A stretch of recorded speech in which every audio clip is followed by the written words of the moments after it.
El Imperio Romano se erige como un testimonio de la ambición, organización y poderío militar humano.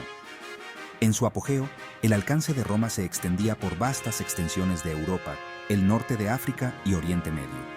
Este periodo, conocido como Pax Romana, estuvo marcado por una paz y una prosperidad sin precedentes. El derecho, la ingeniería y la cultura romana florecieron, dejando una huella imborrable en el mundo antiguo. El Imperio Romano era un faro de civilización, sus legiones aparentemente invencibles, sus emperadores adorados como dioses. Sin embargo, incluso los imperios más poderosos pueden derrumbarse. Bajo la apariencia de invencibilidad, comenzaron a aparecer grietas en el edificio romano. Una confluencia de factores, tanto internos como externos, erosionó gradualmente los cimientos de este imperio que alguna vez fue poderoso.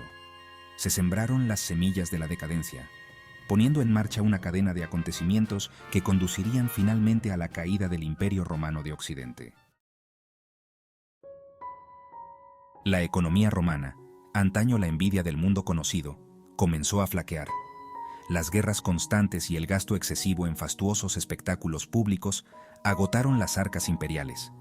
La inflación se disparó, mientras que la producción agrícola disminuyó debido al agotamiento del suelo y la escasez de mano de obra.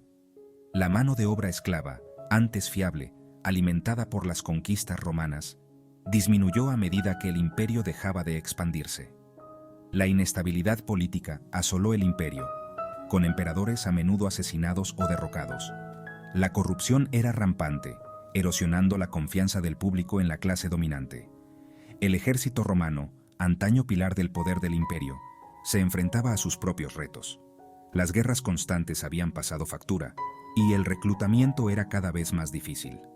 Para reforzar sus filas, los romanos comenzaron a reclutar a miembros de las tribus germánicas, una decisión que tendría profundas consecuencias.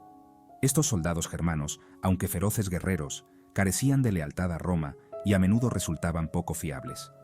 El imperio, antaño protegido por sus legiones, era ahora vulnerable a las mismas personas a las que había tratado de controlar.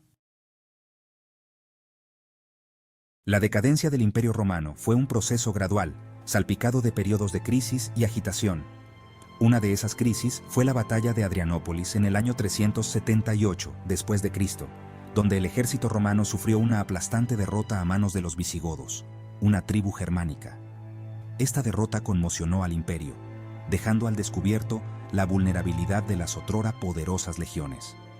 Los visigodos, envalentonados por su victoria, saquearon la propia Roma en el año 410 después de Cristo, un acontecimiento que sembró el miedo en todo el imperio. Este acontecimiento marcó un punto de inflexión, señalando la menguante autoridad del imperio y la creciente amenaza de las tribus bárbaras. El golpe final al Imperio Romano de Occidente se produjo en el año 476 después de Cristo, cuando el último emperador romano de Occidente, Rómulo Augustulo, fue depuesto por Odoacro, un general germano. Este acontecimiento, aunque significativo, fue más bien un final simbólico para un imperio que llevaba siglos desmoronándose. La deposición de Rómulo Augustulo marcó el final de una era. El otrora poderoso Imperio Romano de Occidente yacía fragmentado, sus territorios divididos entre varias tribus germánicas. La caída del Imperio Romano fue un acontecimiento trascendental que marcó el final de una era y el comienzo de la Edad Media. Sin embargo, el legado de Roma perduró. El derecho, la lengua, la arquitectura y la cultura romanos siguieron influyendo en la civilización occidental durante siglos.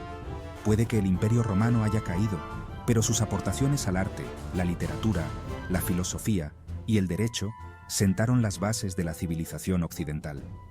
Todavía hoy, vemos el legado perdurable de Roma en nuestras leyes, nuestra lengua y nuestra arquitectura. Puede que el Imperio Romano sea un recuerdo lejano, pero su influencia en el mundo en que vivimos hoy es innegable.